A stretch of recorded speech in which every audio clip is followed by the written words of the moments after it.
alpha ma Isiolo emana time internship mara an atimo nursing koro gisani ne an internship mara. Yes. Koro no sechako. No asechako mwa dhi dwe achiel. Nyiswa kaka obedo. Chak kodi. Okay. Koro no ang'eyo ni wadhi bedo posted internship. No kech chike wacho niya ka ng'ato osetieko school within the first 60 days with or without graduation onego bed posted for internship. No kech internship and requirement, it is our constitutional right. Koro mano en gima no osebedo prepared chakre chon wadhi bedo posted e internship.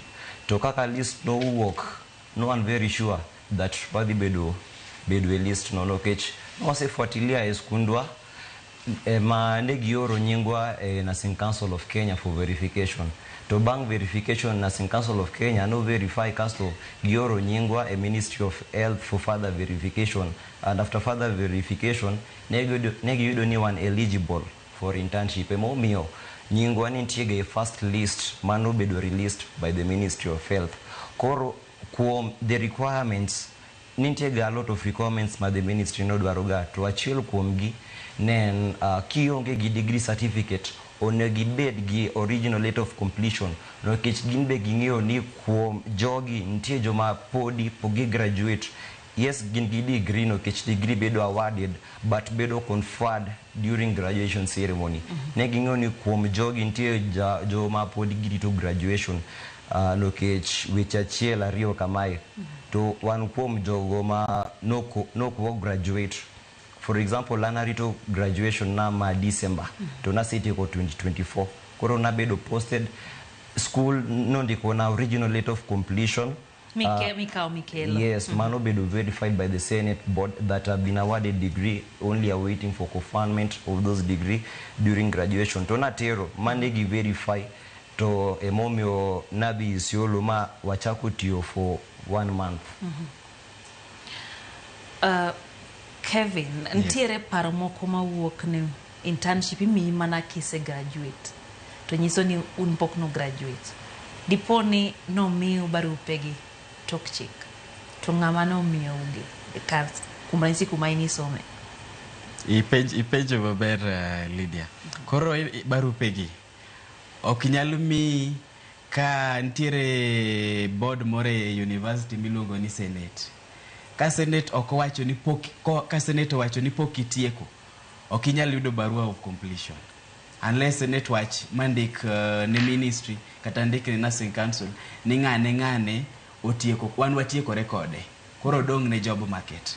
Koro barupegi nichiwo Ministry of Health, ok ne orgi e school. Barua wan ka school osetieko rekodi oro nyingi Nursing Council. Nursing Council verify, kose verify oro nyingi Ministry of Health. Ministry of Health ema koro postu. Matende Ministry of Health ema no postu tarik achiel dweni. Dwe mokalo, not dweni, dwe mokalo. Nen Ministry of Health ema no miyo wanyaka barupe. Giluongo wadhi Nairobi tarik 2 wakao barupe. Barua ni kisekawe itere internship center mari. Makaka an natere Isiolo. Aya Homa Bay, abiro Nairobi, koka dhi Isiolo. Akao barua Nairobi koka dhi Isiolo. Achaka ya Isiolo akawa arrival letter akel Ministry of Health kendo. Ministry of Health kendo dwaro barupe karibu 14. Barupe gi achiel kuomgi en graduation certificate kata letter of completion. Gindiko in bold, ne gindiko nwa guideline.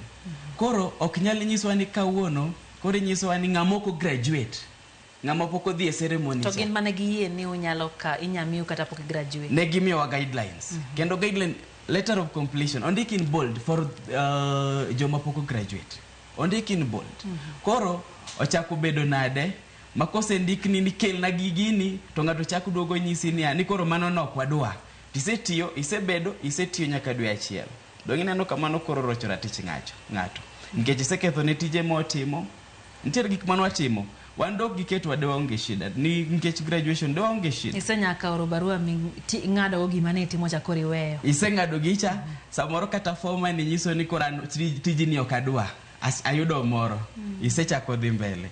Koro ka ng'ato nyisi bang' dwe achiel ni koro okiro nikech pok idhi graduation ceremony. Mano tu. Quinton marketing kama nade erika kiwinjo ang'eni iwacho ni itieko higni 4 e skul kisomo mondo ibed nas kae to ma timore